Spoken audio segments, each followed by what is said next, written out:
नमस्कार, times of Swaraj में आप सबों का स्वागत है और मैं हूं संतोष सिंह। और आज हम टाइम्स ऑफ स्वराज में बात सासाराम की उस घटना की करने जा रहे हैं जिस घटना को छुपाने के लिए पिछले 24 घंटे से पूरा प्रशासनिक महकमा किस तरीके से काम कर रही है। जरा इसकी एक वानगी आप देखिए।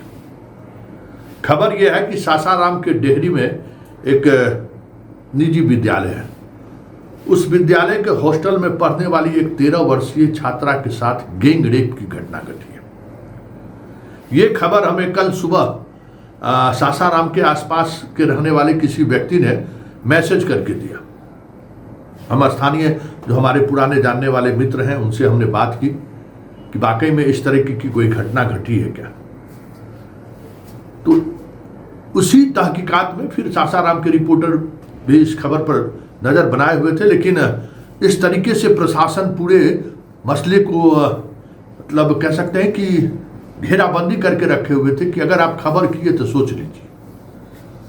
वहां का एसपी जब पत्रकार उनसे सवाल करने लगा तो सासाराम का एसपी जो है सो पॉस्को एक्ट की धाराओं का प्रावधान लिखकर भेजता है, खबर ठीक से चलाइएगा नहीं तो आप पर भी कार्रवाई होगी। हम देख लेते हैं, दिखाते हैं आपको, देख लीजिए। ये मैसेज है सासाराम के पत्रकारों के व्हाट्सएप ग्रुप पर। और अभी तक सच्चाई यही है कि घटना के लगभग 48 घंटे बाद भी उस मामले को दबाने में पूरी तौर पर प्रशासन एकजुट है। यह अलग बात है कि जिस बच्ची के साथ रेप हुआ है वो गरीब है। वो अलग बात है कि जिस बच्ची के साथ गैंग रेप हुआ है उसकी मां इस स्थिति में नहीं है कि वो आवाज उठा सके। यह अलग बात है कि उस बच्ची का परिवार उस स्थिति में नहीं है, यहाँ के जो एक्टिविस्ट है उनके पास पहुंचकर मदद मांगे। हालांकि मुझे जो सूचना दी गई, जिस तरीके से सूचना दी गई, उसमें कहीं न कहीं किसी न किसी एक्टिविस्ट ग्रुप का ही कोई न कोई लोग थे जो हमें सूचना दी। उस सूचना से हम लगातार काम कर रहे थे कि हम प्रशासन का रुख जानना चाहते थे कि प्रशासन का रुख क्या है। देखते देखते देखते हमने पुलिस मुख्यालय के तमाम पदाधिकारियों को इस बात की सूचना लगातार हम देते रहे कि देख लीजिए सासाराम में इस तरह की घटना घटी है और उस घटना को छुपाने के लिए किस स्तर पर प्रशासन और पुलिस काम कर रही है। खैर, सिर्फ इस बात को देखिए कितना कुछ हो रहा है इस प्रदेश में। अंदर ठीक है, अंदर पुलिस अनुसंधान कर रही होगी, गिरफ्तार कर ली है, लेकिन मीडिया में खबर नहीं आवे और मीडिया इस खबर को ना चलाए या फिर मीडिया की वजह से दबाव नहीं बने, उसको लेकर किस तरीके का खेल खेला जा रहा है जरा देखिए। ये है सिविल सर्जन वहाँ के, जो जनाब अभी देख रहे हैं वीडियो जिनका चल रहा है। इनसे जब मीडिया वाले कल जब बात करने के लिए पहुंचे कि भाई कोई घटना घटी है, इस तरीके से रेप की बात सामने आ रही है, तो जरा सिविल सर्जन क्या कह रहे हैं जरा गौर से सुनिए।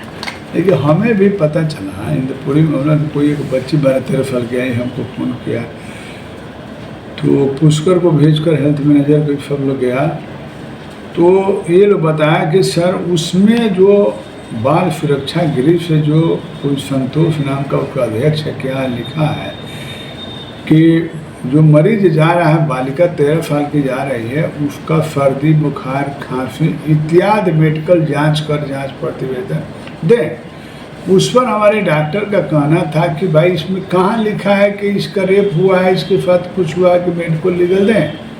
उसमें तो लिखा है कि सर्दी, बुखार, खांसी है, खांसी के साथ है जिसकी जांच कर मेडिकल रिपोर्ट दें।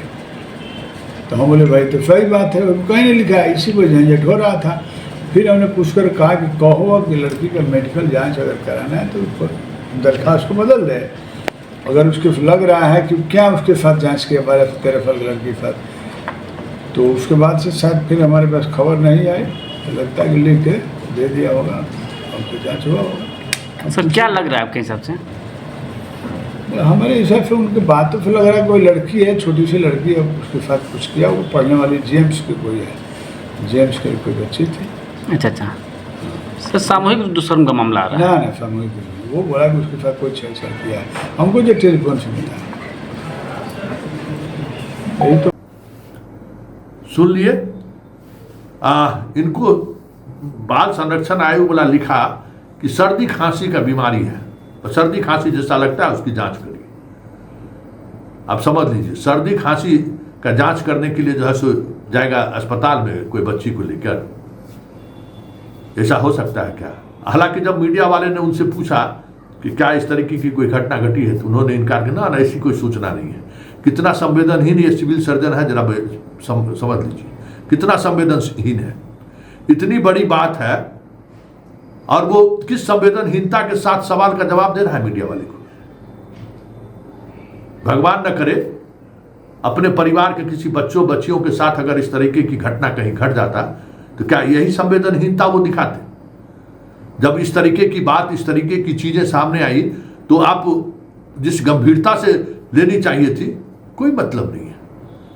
यही चीज है, यही तो सुलगा रहा है पूरी दुनिया को कि जो सिस्टम है किस तरीके से संवेदनहीन होता जा रहा है।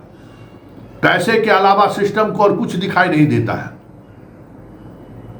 ये पूरी दुनिया में जो एक आक्रोश है जनता में, उस आक्रोश की वजह यही है। अब देखिए, आज जब बाल संरक्षण आयोग क्या कह रहा है, तो जरा इस लेटर से पढ़िए क्या है लेटर में। समझ गए लेटर में क्या लिखा है, बताइए।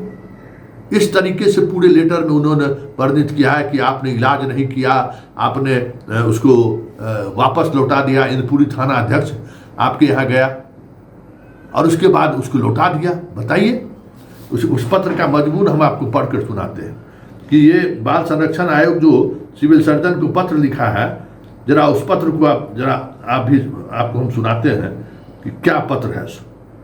अब बताइए, ये पत्र बाल संरक्षण आयोग के द्वारा भेजा गया है।